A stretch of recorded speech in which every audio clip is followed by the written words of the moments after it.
전국 남전도회 앞에 행사 때마다 장소를 흔쾌히 대관해 주시고 물씬 양면으로 우리 남전도회를 위해서 헌신해 주시는 귀한 목사님이십니다. 목사님 나오셔서 내가 죽지 않고 사는 이유라는 지하로 말씀 증거하실 때 큰 은혜와 도전과 결단의 시간이 되시기를 바랍니다. 목사님 나오실 때 오른손을 들고 할렐루야로 환영합니다. 할렐루야.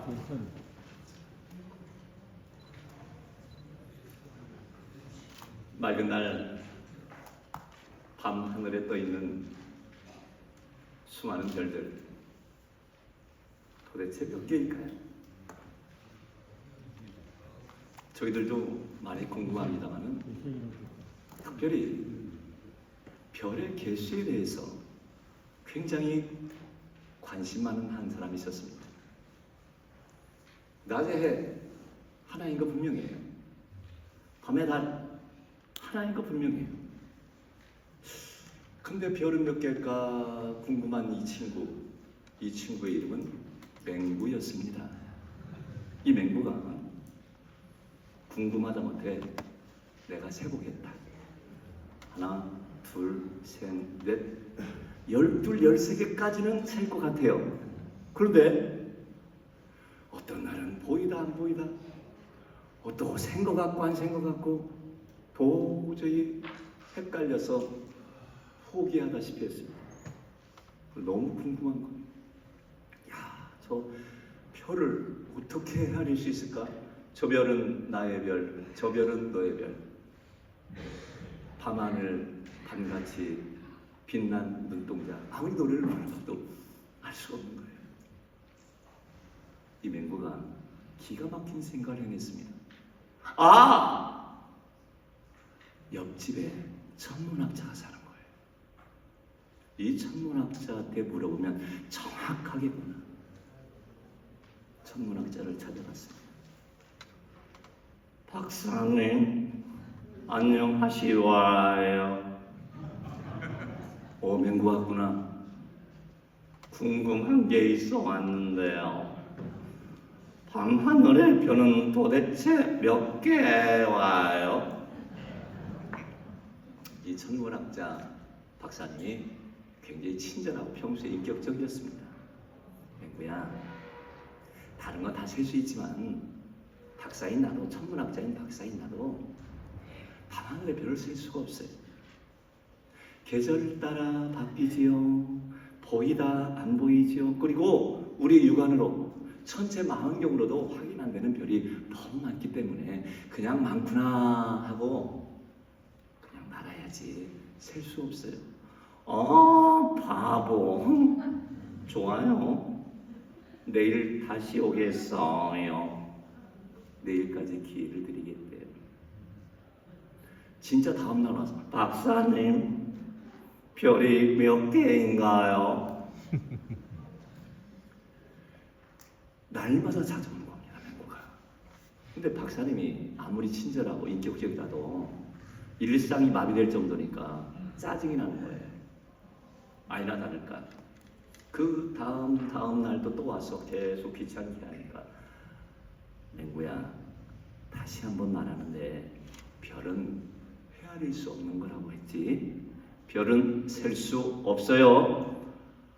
천문학자님이 그것도 몰라. 알려줘요. 맹구야, 너한테 분명히 얘기하는데 이제 그만두자. 그만 물어. 알겠지? 그만둬. 그만두게! 너무나도 그냥 갑자기 안색이 변하면서 호통을 치는 거예요. 흠칫했죠, 맹구가. 흠칫하더니 얼굴이 환해지는 거예요. 진작에 그러시지. 밤하늘의 개수 92개, 92개. 7만도 아니고 8만도 아니고 92개. 감사합니다, 박사님. 친애하는 남전도의 장로님, 권사님, 집사님, 밤하늘에 별의 개수는 몇 개라고요? 92개인데. 그 시절 별이 몇 개일까 제가 궁금해하던 그런 시절에 어릴 적이죠. 정말 재미있었던 일은 뭐 많은 기억이 납니다만은 서울에 살던 큰 누나가 집에 텔레비전을 사왔을 때였습니다. 17인치 대한전선. 그때 정말 재미있었던 프로그램들이 많이 있었습니다. 무엇보다도 기밀 프로레슬링이었어요. 지금도 그 시그널이 기억나요. 빰빠라밤빰빰빰빰 빠라밤빰빰빰빰 빠라밤빰빰빰빰빰. 여러분 안녕하십니까? 여기는 장충치니까입니다. 오늘은 일본의 이노키와 우리 한국의 김일 선수의 핀 매치를 생중계해드리겠습니다. 빰빰. 이거 좀 트럼펫을 해볼게요.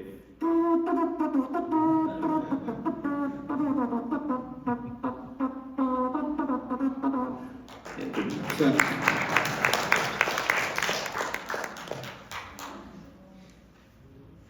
그거하고 또 제 시절에 정말 빼놓지 않고 보았던 재미있는 프로그램 타잔이었습니다. 타잔이 하면은 치타가 오지요. 또 막 코끼리가 몰려오지요. 또 그 시절에 정말 재밌었던 프로그램이 또 하나 있었어요. 웃으면 독이 와요. 비실비실 배상용입니다. 그리고 뒤에 이제 콩나물 팍팍 묻혔냐? 이주일 그 뒤에 나왔지요. 뭐 재미있게 보았던 그런 프로그램이 있었고요. 그 시절 정말 재미있게 보았던 책이 또 하나 있었습니다. 보물섬이라고 하는 그런 책이었어요. 얼마나 재밌었던지요. 한 번 피고 싣기 시작하면은 덮기 싫을 정도로 시간 가는 줄 모르고 정말로 재미있게 읽었던 그 책이 보물섬이라고 하는 그런 책이었습니다. 어린 시절 그 책을 읽느라 밤잠을 설친 분들도 이 중에 꽤 계시지 않을까 싶어요. 주인공 소년 짐 호킨스라고 하는 이 친구가 어느 날 우연찮게 해적 두목인 플린트에 그 사람이 숨겨놓은 보물섬 지도를 입수하면서 사건이 시작됩니다. 그래서 이 어린 친구가 좀 똑똑한데요. 이것을 자기 것으로 만들기 위하여 그 보물섬을 찾아가야 되겠다. 한계가 있잖아요. 안 되겠다 싶어가지고 유명한 사람, 도와주시는 사람을 자기 편으로 만들지요. 의사, 이제 라이브지, 또 지주, 테레노비, 그리고 스몰렛 선장, 이 사람들을 팀으로 구성을 했어요. 그래가지고 이제 프린트 그 해적이 숨겨놓은 그 섬에, 보물섬에 가고자라고 했는데, 그런데요, 이 선장이 해적 두목이 숨겨놓은 그 보물을 찾고자 하는 사람이 이들 팀만이 아니었어요. 누구도 있었느냐? 그 불화도 있었습니다. 근데 공교롭게 이제 보물섬을 찾아가는 중에 배를 탔는데 그 배의 요리사가 해필 프린트 선장의 최고 우두머리인 실버였던 거예요. 그래서 그 사이에 갖가지 사건, 음모, 폭력 그런 것들이 막 한 대 뒤엉켜서 숨가쁘게 전개되는 보물섬.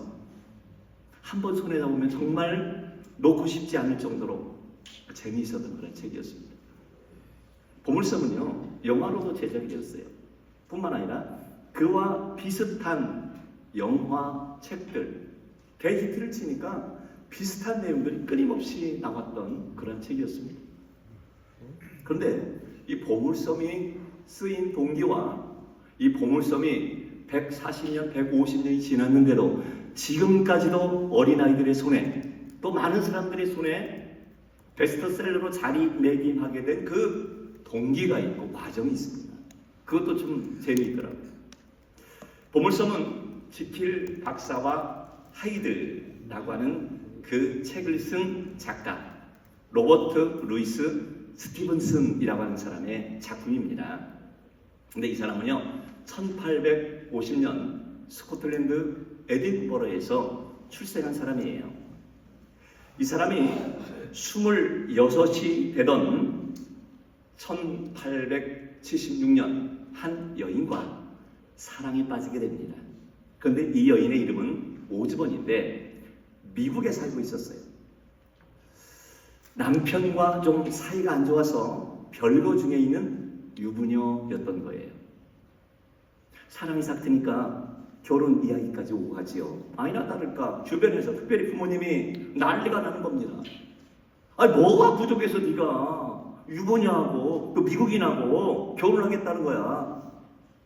그러거나 말거나 2년 후 오즈번을 찾아서 이 스티븐스는 이제 대서양을 건너 미국 캘리포니아로 가요. 그리고 그의 나이 30살이 되던 1980년 남편과 합법적으로 이혼한 오즈번 여인과 더불어서 정식 부부가 됩니다. 근데 오즈번에게는요, 유부녀라고 그랬죠? 아들이 하나 있었어요. 로이드라고 하는 아들이 하나 있었는데 그 해에, 그 다음 해에 이 스티븐스는 이 오즈번과 또 의붓 아들 로이드를 데리고 다시 자기네 땅, 고국 땅 영국으로 돌아갔어요. 근데 문제가 생깁니다.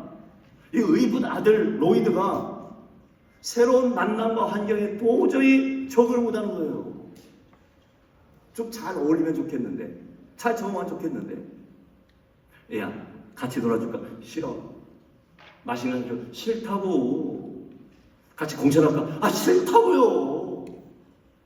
그러면 책 읽어줄까? 아니 너를 위해서 책을 하나 쓸까? 멋있게 재밌게. 그래 보든지. 그래서 이 스티븐슨이 의붓 아들 로이드를 위해서 글을 쓰기 시작한 거예요. 1881년 10월부터 1882년 2월까지 1월까지 3개월간 이제 이 글을 쓰면서 아들한테 보여줘요. 재미있어합니다. 의붓 아들 로이드가 신기해. 우와, 다음 거 빨리 써줘, 빨리 써줘. 자, 그런 호평을 받으면서 아들의 호평을 받으면서 이 사람이 신문사에 연재를 하게 돼요. 그 내용을 어린이 잡지 영 포커스라고 하는 잡지에 이제 제목을 뭐라고 했느냐, 바다의 요리사라는 제목으로 연재를 해요. 그런데 반응이 어떠냐? 아들하고는 전혀 다른 거예요. 아들 로이드는 야 재밌다, 다음 편 언제 나오려는데 이 독자들은 특별히 이제 어린이를 대상으로 썼으니까, 어린이 잡지에 했으니까 뭐야? 아니 뭐 시시해, 재미없어. 이 스티븐슨이 가만히 생각하니까 야 그래도 이거 굉장히 좋은 건데, 재밌는 건데, 야 이거 스펙타클한 건데, 야 이거 기대가 되는데, 아들 저희가 뭐 다음에 언제 나오냐고 기대할 정도인데 아까워서 그 다음 해에 이제 책을 펴내기로 했습니다. 연재가 아니라 단행본으로 펴내기로 했어요. 내용은 거의 바뀌지 않았어요. 그런 다음에 책을 단행본으로 내는데 뭐라고 바꿨느냐? 보물섬이라고 제목으로 바꿨어요. 아까 처음에 뭐였다고요? 바다의 요리사예요. 시큰둥한 거예요. 그런데 똑같은 내용을 가지고 보물섬이라고 책을 냈는데 내자마자 대박 난 거예요.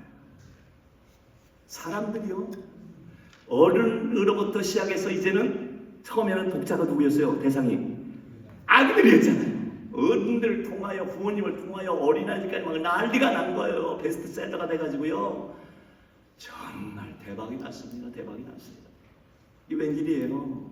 근데 140년, 150년이 지난 지금까지도 전 세계 어린이들의 필독서가 될 정도로 인기 있고 여전히 참 베스트셀러 자리를 차지하고 있는 그런 책이 바로 보물섬이라는 책입니다. 실패한 작품 바다의 요리사가 하루아침에 세계적인 베스트셀러가 될 수 있었다.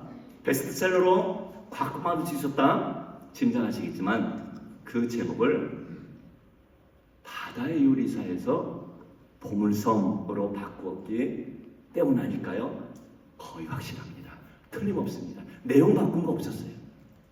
만약 그 작품이 책으로 출판될 때도 원래 제목인 바다의 요리사 그대로였다고 한다면 결과는 처음부터 참담했겠지요. 결국 사람들은요, 그 책의 내용에 이끌리기 전에 뭐에 먼저 매료를 된 거예요? 제목에 먼저 매료가 됐던 거예요. 보물섬이라는 제목 때문에 어린이를 위한 쓰인 책이, 아들을 위해서 쓰였던 그 책이 어른들이 열광한 거예요. 제목만 갖고 지금 말씀드린 대로 내용 하나도 뭐 거의 손 안 댔거든요. 이것은 대부분의 인간이 보물섬의 환상을 지니고 있다라는 그런 증거가 아닐까 싶어요. 뭔가 하루아침에 일확천금을 가능하게 해줄, 인생 역전시켜줄, 로또처럼 대박나게 해줄 보물섬에 사로잡혀 사는 것이 우리 보통 사람들의 정서입니다. 성향입니다. 그런데 스티븐슨이 보물섬이라는 책을 출간할 당시 미국에서 시작된 골드 러시의 열풍이 대서양을 넘어서 유럽 전체적으로 쫙 퍼져나가면서 들뜨게 했다는 거예요. 골드 러시란 19세기 미국 캘리포니아에서 대량의 금이 발견되면서 수많은 사람들이 물밀듯 미국 서부로 몰려든 것을 말합니다. 이를테면 미국 서부는 미국판 보물섬이었던 거예요. 1848년 2월 24일 어느 날이었습니다. 당시 캘리포니아 세크라멘토에 사는 젊은 목수 제임스 마셜이라는 사람이 있었어요. 이 제임스 마셜이라는 사람이 목수로서 그 물레방앗간이 있었는데 물레방앗간에 뭔가 고장이 났던 것 같아요. 그래서 고치는 중에 잠시 쉬고자 했습니다. 근데 옆에는 개천이 흐르고 있었어요. 잠시 쉬면서 이제 앉아서 뭐 담배를 폈는지 개천을 쫙 쳐다보고 있는데 뭔가 그 물속에서 반짝반짝 빛이 나는 거예요. 뭔가 싶어 가까이 갔더니 바닥에 있는, 개천 바닥에 있는 그 모래에서 금빛이 나는 건 아닙니까? 이제 다리를 걷고 들어가 봤어요. 근데 이게 웬일입니까? 그 바닥이 모래가 아니라 온통 사금이었던 거예요. 사금, 금이었던 겁니다. 흥분돼가지고 막 침을 꼴깍꼴깍 삼키면서 이제 제임스 마셜이 뭘 해야 돼요? 내 걸로 만들어야 돼요. 이 보물, 이것을 다 내 걸로 만들어야 돼요. 좋은 방법 뭐 있을까요? 혼자 캐내는 것? 아니요, 뭐 수도 없이 많은데 이거 하루 이틀 될 일이 아니야. 매입을 하는 거예요. 내 땅으로 만들면 되는 거잖아요. 그러면 소유권이 나한테 오는 거잖아요. 그래, 이제 매입을 하기로 작정을 하고 준비를 하는데, 여러분, 세상에 없는 것이 세 가지 있다고 그러잖아요. 뭐가 없어요? 정답이 없다고 하잖아요. 공짜가 없다고 하잖아요. 비밀이 없다고 하잖아요. 아니나 다를까, 그 소식이 같이 일하던 인부에 의하여 쫙 퍼져나가는 거예요. 순식간에 미국 대륙에 다 퍼져나갔답니다. 여러분, 당시에는요, 전화기 하나 발명되기 전이었어요. 더욱이요, 미국 대륙이 조그마한 땅 아닙니다. 뭐 단양 같은 요만한 땅이 아니잖아요. 남북한을 합쳐서 40배 되는 그러한 대륙임에도 몇 달 만에 보물섬의 소식이 온 미국 대륙을 뒤덮었다. 이것은 보물이 된 파워, 보물섬이 된 파워가 얼마나 한 건지 그것을 알려주는 그런 증거 아니겠습니까? 그 이듬해의 절정을 이루어 서부로 향하는 마차의 행렬이 밤낮으로 이어지는 거예요. 캘리포니아에서 금이 있다더라. 우리나라식으로 말하면 경운기 끌고 구름막 끌고 지게 지고 앞에다 세수대 안고 뭐하러 가는 거예요? 금 캐러 가는 거예요. 일확천금, 한순간 대박, 인생 역전. 나름대로 다리를 옮길 때는, 발걸음을 뛸 때는 망설였지만 그래도 막상 움직일 때는 나도 대박이야. 이제 우리 이제 끝나, 좀 기다려봐. 가족들한테 이제 큰 소리 치면서 주변 친구들 난리에도 불구하고 출발했겠지요. 근데 그 애가 1849년이었습니다. 그들을 가리켜 49를 뜨다는 49er라고 불렀대요. 49er. 예. 우리말로 하면 노다지꾼이라는 뜻이에요. 노다지꾼. 보물섬의 환상을 쫓아 지게를 지고 구름말을 끌고 세숫대야를 가슴에 안고 몰려드는 행렬. 머릿속에 한번 상상해 보십시오. 한마디로 가관이죠. 가관. 그들의 수가 얼마나 많았는지요. 골드러시 이전에 캘리포니아 인구가 15,000명이었다고 합니다. 자, 골드러시가 시작되면서 그 해에 10만이 되었대요. 인구가. 2년 뒤 그 다음에죠. 20만이 되었대요. 수없이 몰려드는 거예요. 유럽에서, 미국에서뿐만 아니라. 그래서 1851년 캘리포니아는요, 미 합중국의 주로 승격이 됐는데, 미국 역사상 단 2년 만에 인구 증가로 인하여 주로 승격된 곳은 캘리포니아가 지금까지 유일무이하답니다. 그 후 콜로라도, 네바다, 유타, 애리조나 등등 확산된 미국 서부의 골드러시는요 1800년대 말까지 계속 이어졌던 거예요. 1878년 사랑하는 여인을 쫓아 미국 캘리포니아를 찾아간 이 보물섬의 작가 스티븐슨이 골드러시의 현장인 미국 서부 지역을 3년 동안 샅샅이 살펴본 뒤 1881년 자기의 고국 이제 사랑하는 아내와 그 아들 로이드를 데리고 가서 작품을 썬 보물섬을 집필한 것 우연한 일이 아니었어요. 그러니까 미국판 보물섬인 골드러시가 그에게 보물섬에 영감을 주었던 겁니다. 그런 보물섬을 찾아 서부로 향했던 그 수많은 사람들 중에 정말로 한탕을 누린 자는요 극소수. 나머지는 다 알거지로 전락했다. 게다가 미국 전역에 누가 모여요? 노숙자들, 불황아들, 무법자들이 다 모여드니까 그곳에서 살인, 강도, 폭력, 사기, 강간 등등 그야말로 그곳은 문자 그대로 무법천지가 되는 거예요. 우리가 서부 영화를 통해서 보게 되는 그런 온갖 혼란, 무질서 있잖아요. 그 공포가 그 무질서가 혼란이 그대로 진행되었던 거예요. 세숫대야를 끌어안고 시계를 짊어지고 구매국으로 노래를 부르며 보물섬을 찾아갔던 사람들 중에 대다수가 그 무법천지에 있어 한을 품고 주워왔을 것을 생각하면요 참 측은하게 느껴지죠. 사랑하는 전국 남전도의 우리 장로님, 권사님, 집사님들, 이것이 어찌 유럽인들만의 이야기, 미국인들만의 이야기겠습니까? 인류 역사 이래 인간은 저마다의 보물섬을 찾기 위해서 인생을 낭비해왔어요. 오늘날이라고 예외일까요? 아닐걸요. 20세기 말 공산주의의 몰락이 뭐로 간주되었어요? 자본주의의 승리로 간주되었어요. 자, 그러면서 지금 전 세계는 경제 전쟁을 벌이고 있는 거잖아요. 돈이 인간 가치의 최고가 되었던 거예요.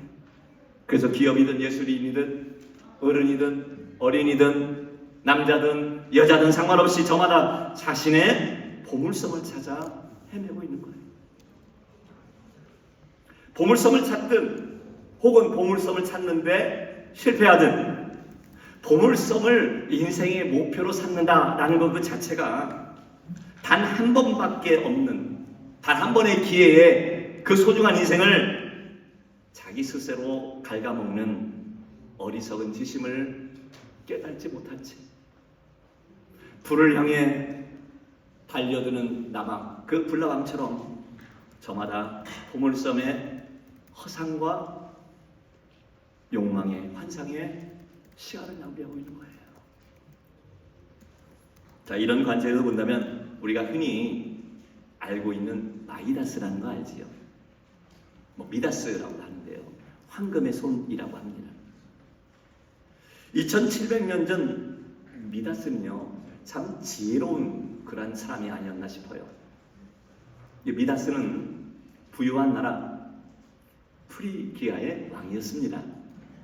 근데 어느 날 이 왕에게, 미다스에게 그 부하들이 술에 취해서 주정하고 있고 또 갈 길 몰라서 방황하고 있는 한 노인을 데리고 온 거예요. 야, 왜 노인을 데리고 왔어? 아니요, 그래도 좀 우리가 좀 보살펴야 될 것 같아요. 그래? 누구냐? 이분이요. 자세히 보니까 이분인데요. 술의 신 디오니소스의 스승이자 양 아버지인 셀로모스였어요. 아, 그래? 야, 특별히 잘 모셔. 잘 씻기고, 따뜻하면 잘 모셔. 지극정성으로 잘 모셨답니다. 이 소문이 양아들, 그의 아들 디오니소스에게 들어가지요. 찾아왔어요. 미다스야, 아니 우리 아버지를 그렇게 잘 접대해줬다니 고맙소. 내가 뭔가를 좀 보답하고 싶은데 뭐 원하는 거 없어? 내 능력 알지요? 원하는 거 다 들어줄 수 있어이다. 아, 그래요? 디오니소스님, 제가 요즘 금을 좀 좋아합니다. 황금을 좀 좋아해요. 그러니까 막 저에게 황금을 주시는 것보다 제가 손대는 것마다 황금으로 좀 변할 수 있을까요? 그거 뭐 어렵지도 않은 걸. 네, 지금 당장 그 소원을 이루어주겠어. 자, 시험해 보시오. 시계를 손대는 순간 뾰로록 황금시계. 마이크를 손대는 순간 뾰로록 황금 마이크. 안경을 손대는 순간 뾰로록 황금 안경. 굴러다니는 돌 황금 돌. 나무에 정원에 있는 나무 손대는 순간 황금나무. 무엇이 되었든 손만 댔다면 비리빅 비리빅 비리빅 비리빅. 책상, 의자 뭐 할 것 없이 다 황금되고. 너무 좋았어요. 너무 좋았어요. 황금을 굉장히 좋아했거든요. 권력이 있고 부를 갖고 있는 프리기아 왕에도 불구하고 미다스가 모든 것이 손대는 것마다 황금이 되니 얼마나 좋았겠습니까? 아, 이제 이 황금의 천국 속에서 내가 영원토록 살리라 기대하며 가슴 벅차 있는 그 마음이 별로 오래가지 못했습니다. 왕궁으로 돌아오는 순간 황금을 추구하는 인생이 결국 내 인생을, 자신의 시간을 갉아먹는구나 라는 깨닫는 데는 별로 오래 걸리지 않았어요. 아유, 목이 마르네. 물이 뭐가 됐어요? 황금물이 되었습니다. 마실 수 있습니까? 없습니까? 없습니다. 배가 고파서 빵을 조각을 딱, 이건 되게 뭐가 됐어요? 황금빵이 되었습니다. 먹을 수 있을까요? No. 과일? 황금과일. 손대는 것마다 물이 됐든 빵이 되었든 또 밥이 되었든 황금으로 변해서는 안 되는 모든 것까지도 손대는 것마다 다 쓸데없이 황금으로 변하니 먹을 수가 없는 거예요. 마실 수가 없는 거예요. 빵 한 조각도 물 한 모금도 어쩔 수가 없는 거예요. 황금을 목적으로 삼는 것이 곧 내 자신의 생명을 갉아먹는 거구나. 그때서 깨달은 거예요. 1절에 의하면요, 사랑하는 딸을 앉자마자 그 딸도 황금인간으로 변했다라고 합니다. 그때 미다스가 깨달은 게 뭘까요? 황금을 목적으로 하는 모든 삶은 결국 인간관계, 더 나아가서는 부모와 자식 관계도 다 끊어버리는구나. 끝내는 굶어 죽는 거구나. 라고 하는 것을 깨달은 거예요. 그래서 찾아갑니다. 굶주림에 이제 슬픔에 허기진 그 배를 안고 누구를 찾아가요? 디오니소스요. 내가 한순간 잘못 생각했습니다. 이게 뭡니까? 황금에서 다 좋아했는데, 황금이라 다 좋아했는데 먹을 수가 없어요. 내 자식까지 황금으로 변했어요. 제발 그 소원을 좀 취소시켜 주시오. 이 손이 황금의 손이 아니라 보통 손으로 좀 바꿔주면 안 되겠습니까? 그럴 것 같더라고요. 예. 이제 그 손을 박타로스 강에 가서 몸을 좀 씻어보세요. 예, 제가 가지요. 강에 가서 발을 담그는 순간 그 능력이 싹 사라졌다는 거예요. 황금으로 변하게 능력이 제대로 원래 상태로 돌아왔어요. 그 미다스는 부와 영광, 영화 다 버리고 자연으로 돌아가서 죽을 때까지 고향에 낙향하여 자연과 더불어 살았다라고 하는 그러한 이야기가 있습니다.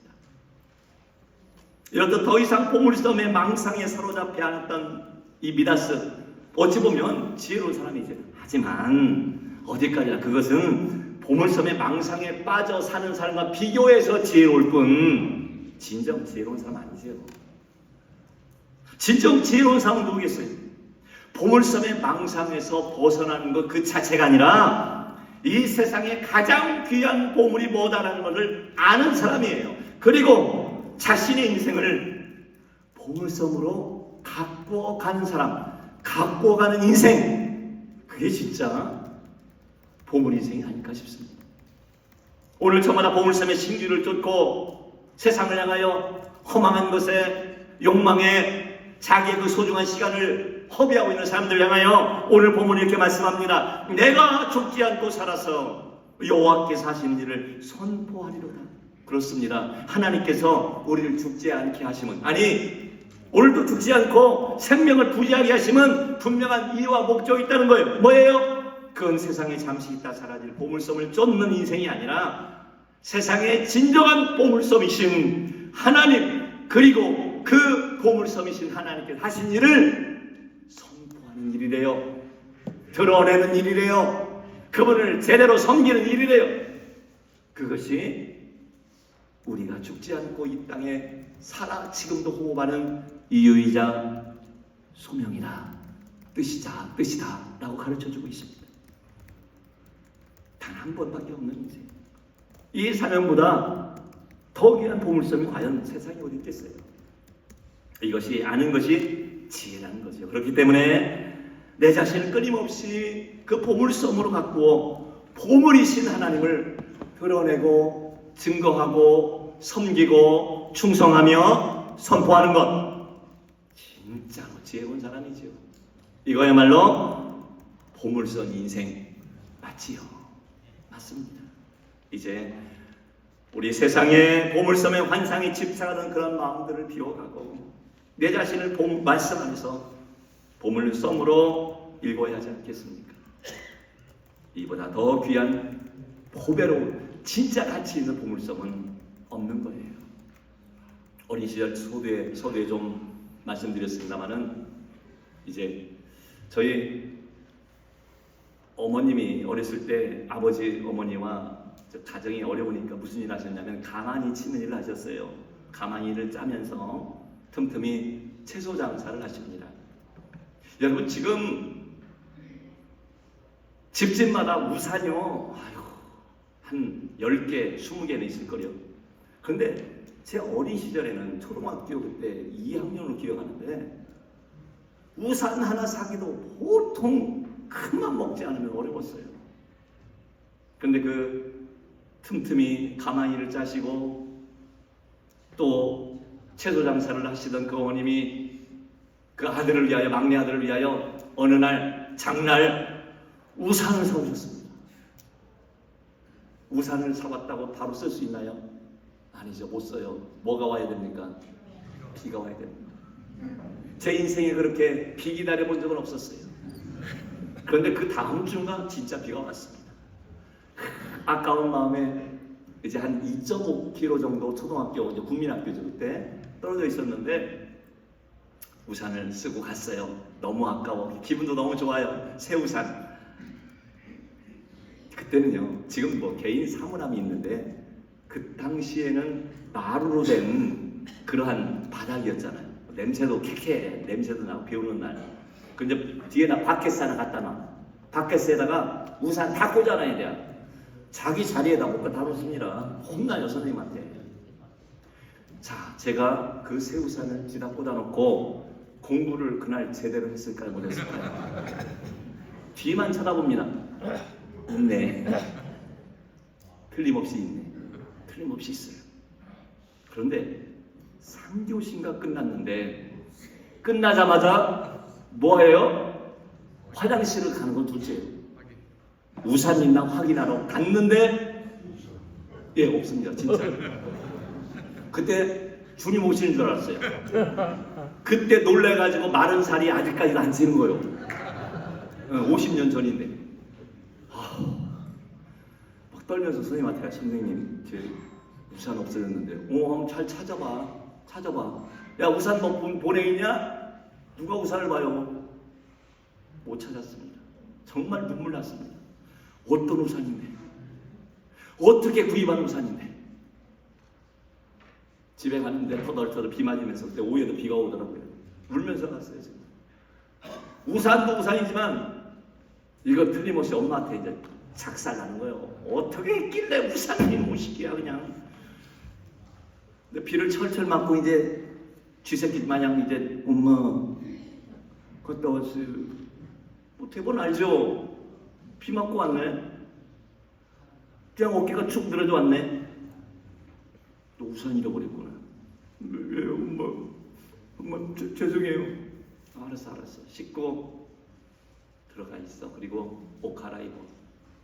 내가 찾아줄게. 그 말이 생각이 나요.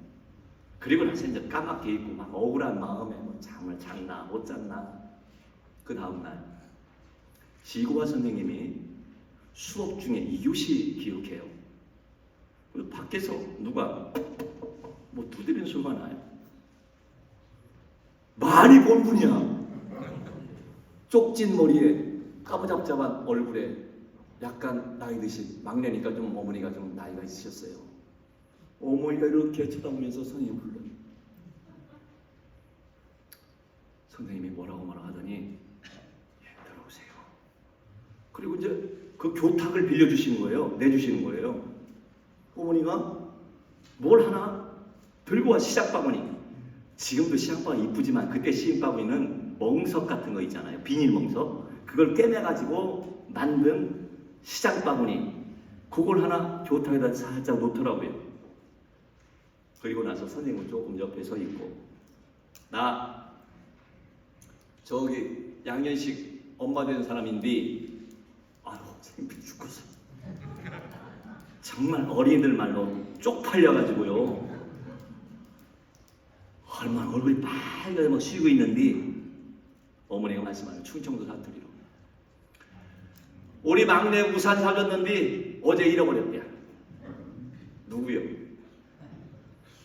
근데 내가 우산 가지간에 내가 가져갔어요 라고 손들고 갔다 오면 내가 아무것도 안무를 띈 게 알아서 야. 자 엎드려. 다 엎드리세요. 한번 엎드린 척 해보세요. 네, 감사합니다. 예, 됐어요. 야, 너 왜 안 엎드리냐? 뒤에 너 네 번째 너 엎드려. 다 엎드려. 엎드렸어? 잘 들어. 이게 내가 여기 시장방에 뭐 갖고 온 줄 알아? 미꾸라지하고 고양이를 가져왔어.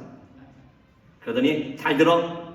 탁 치니까 야옹 진짜 고양이 가져오신 거예요. 이 고양이하고 요 미꾸라지는 거짓말 하나를 기가 막히게 찾아내. 그러니까 다 엎드렸지? 손들어. 누구요? 가지간에 우산 가지간에 손들어. 그래 저기 갖다 놔. 어라. 손아 이거 고양이 푼다 이거. 미꾸라지 푼다 이거. 이 됐어. 눈 떠, 이제 눈 떠.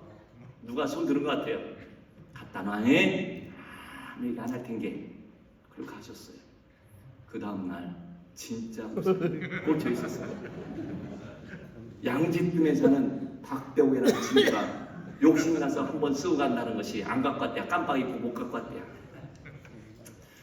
너무 좋아가지고 우산 가지고 가서 엄마 물어봤어. 엄마 진짜 미꾸라지랑 그거 고양이 있었어? 고양이는 그 석돌이 형네 집에 석돌이 형네 거 빌려온 거지. 근데 미꾸라지가 진짜 사방에 있었어? 야 이놈아, 자식 보물인데 보물을 위해서는 뭘 못하겠느냐? 뭘 못하겠냐? 어머니한테는 자식이 보물이었던 것 같아요. 거짓말 아니라 뭐라도 할 수 있었던 거지. 어머님이 단이 컸는데 하나를 무서워하는 게 있었습니다. 뭘 무서워했느냐? 천둥 번개치는 걸 무서워하셨어요. 셋째 형님을 임신 중에 화장실 갔다 오다가 옆에 번개가 떨어졌대요. 그 뒤에 굉장히 번개를 무서워하셔. 근데 이제 무사하시고 건강하셨는데 출산하셨는데 형제 중에 그 형님이 제일 똑똑합니다. 근데 생각할 때는 이 번개 맞는 것도 괜찮아. 어머님이 새벽 기도를 매일매일 하시는데 그 어머님께서 가기를 주저하는 날이 있었어요. 천둥 번개 치는 날. 근데 포기 안 하십니다. 어머님이 포기 안 하시고 뭘 하느냐? 깨워. 야 현식아, 고등학교 막 그런 때 얼마나 잠이 많을 때요. 일어나 새벽 기도 가자. 번개 친다. 야 번개 쳐. 무섭다. 엄마, 그냥 집에서 기도해 이런 날은. 나 졸려 죽겠어. 안 일어날래 빨리?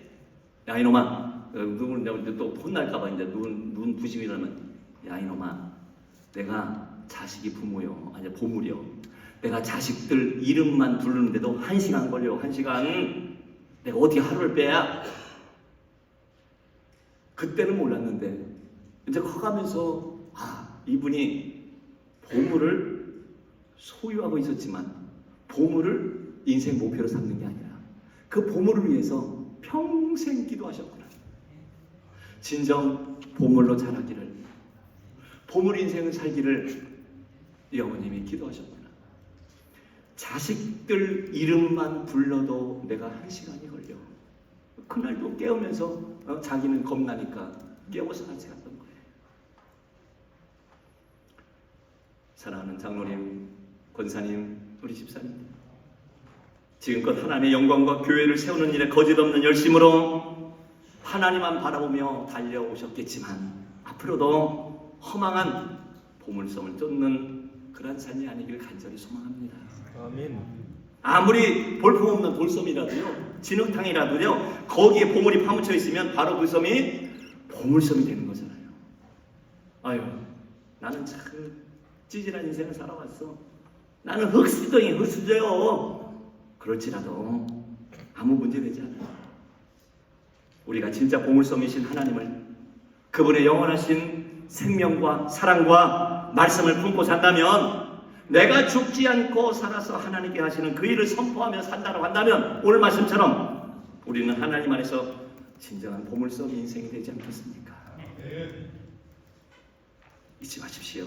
인간의 행복은 보물을 소유하는 데 있는 게 아니라 보물로 내 신앙을, 내 인생을 가꾸는 데 있다라는 사실을 말입니다.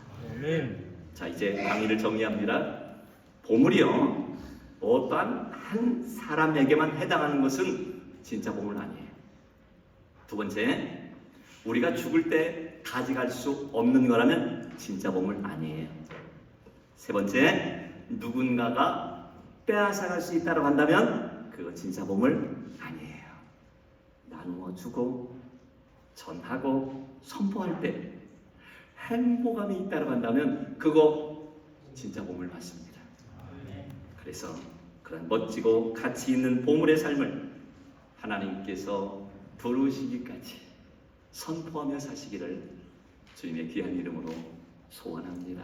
아멘. 하나님 아버지, 우리가 죽지 않고 살아야 될 이유, 그것은 진정 보물이신 하나님의 일을, 하나님의 말씀을, 하나님의 진리와 사랑을 선포하기 위함이라. 그것이 진정 보물섬 인생이다라는 것을 깨우쳐 주시오니 감사합니다. 우리 귀하신 남전도의 전국 회원 되시는 분들, 우리 장로님들, 우리 권사님들, 집사님들, 그런 아름다운 삶을 살아오셨듯이 남은 인생 정말로 더 멋지게 우리 자신을 보물섬으로 갖고 가는, 그래서 진정한 보물이신 하나님을 드러내는 그런 삶이 이어지도록 주여 도와주시옵소서. 그래서 그걸 가지고 하나님께 드리게 도와주시고, 그걸 남기게 도와주시고, 그러한 삶의, 그러한 신앙의 모델과 모범과 일정표가 되는 우리 귀한 분들 되도록 주여 도와주옵소서. 섬기는 교회 위에, 가정 위에, 또 가업 위에 그러한 은혜와 복으로 충만히 채워 주옵소서. 우리의 진정한 보물섬 되신 예수님 이름으로 기도합니다. 아멘. 아멘.